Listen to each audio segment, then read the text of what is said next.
Welcome to the Banker Lamp. Please enjoy the video.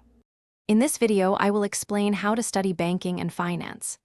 Begin by writing specific goals and mapping a weekly plan, then prioritize core topics like financial statements, money markets, and risk management, and schedule focused study blocks.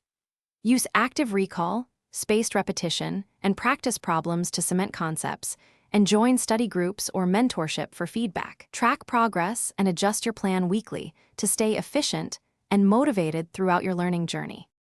Focus on a structured sequence. Start with financial statements and accounting foundations, then move to banking operations and regulatory frameworks, and finally tackle markets and investments. Balance theory with practical problems and real financial statements. Practice model building and valuations with spreadsheets, and use past exam questions or case studies to test understanding. Regularly review weak areas and seek clarification from instructors or peers to close knowledge gaps efficiently.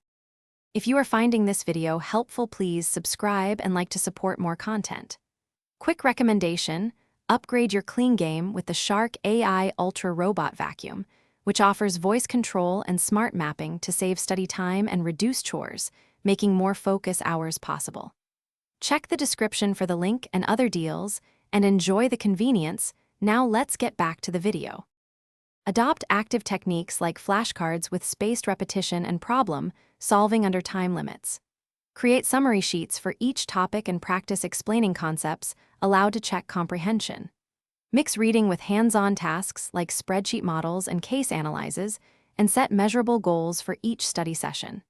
Take short breaks between focused blocks, and periodically review older material to keep it fresh and connected with new learning. Thanks for watching. If this was helpful, leave a like and consider subscribing. See you next time.